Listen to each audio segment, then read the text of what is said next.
It's a time for... You know what it is? Leave it in the comments.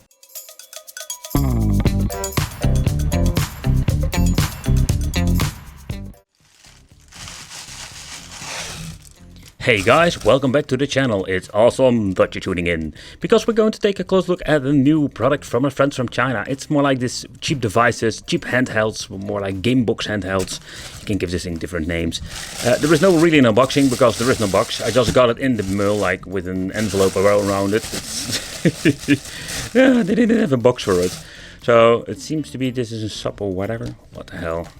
They keep slapping SUP on these handhelds. But okay. So inside that piece of plastic we're going to get the AV out cable. Something we're going to try. And holy crap, this thing is really long.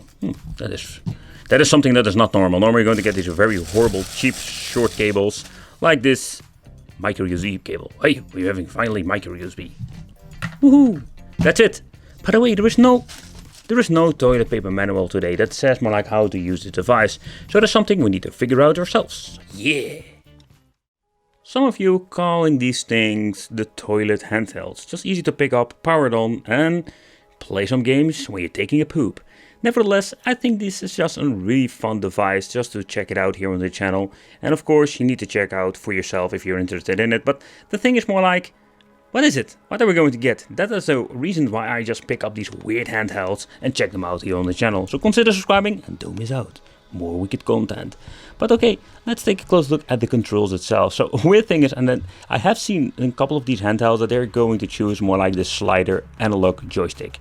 These cannot be compared with the PlayStation Portable, for example, because these things are freaking, let's say, they are most of the time good enough to play some old games, but they have a really horrible touch.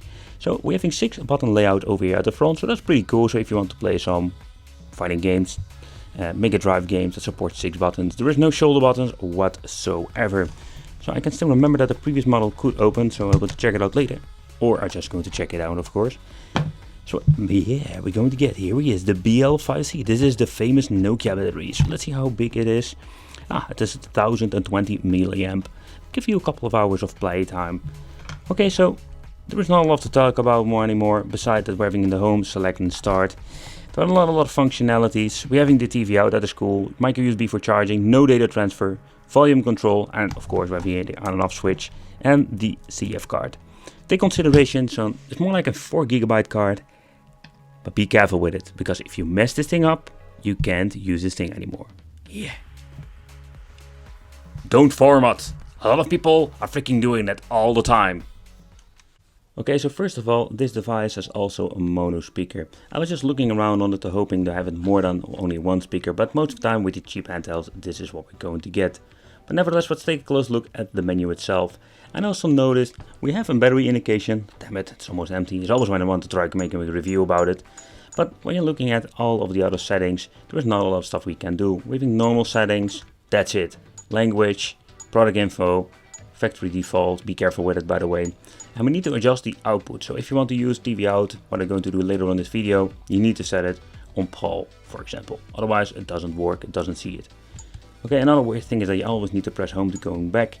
Power option, I was wishing they get us more like an option to have a better brightness, because this is freaking awful. It's really awful, this.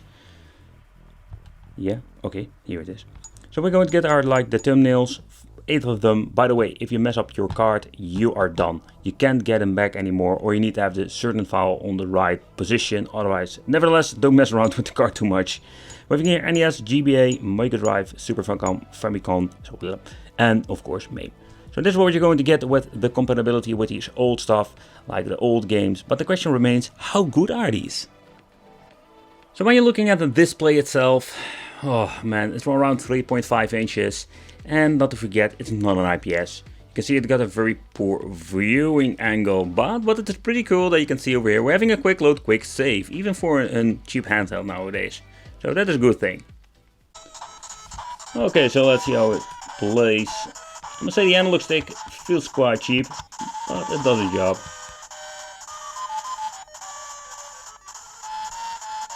And the sound is freaking awful of this thing.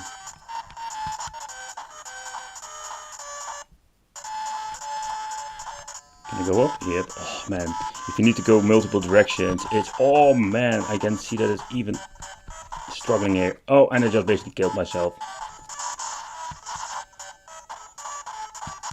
Oh, maybe I didn't. What a weird game. I personally never played it. Oh yeah, we can kick somebody's ass. The CPU is helping me. Oh yeah, come on baby. Kung Fu style. Well, it seems to be that I can jump.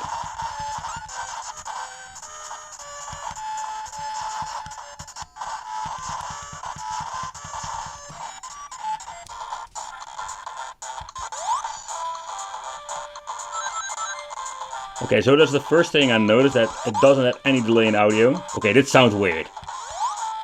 Or it doesn't. Okay, let's get some speed.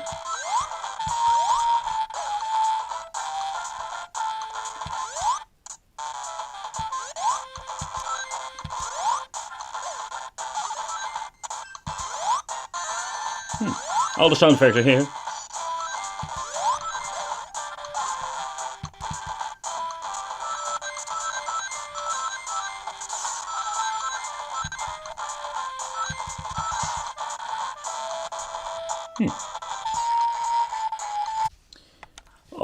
Okay, let's try another game. Oh. I must say that I'm surprised that now that the power is going down. Oh man. See? That what happens all the freaking time. But Megadrive seems to be running just fine. So let's grab the freaking charger and let's charge this bad boy.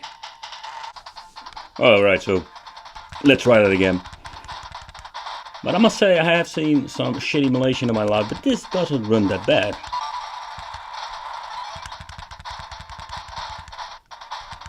Again, the analog stick, you really need to get used to it. But I don't get it, man. Why not going to give you a good D-pad?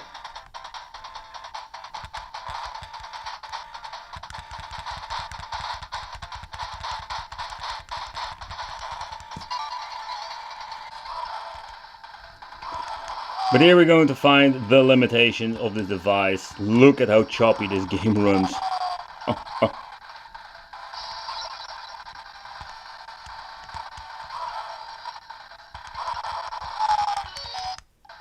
Whoa, what the hell is going on, man? Whoa, look at this. It's... What is... Oh man, this is really messed up, to be honest. And it's keep betting on pause. Oh, they really messed it up with the Super Famicom.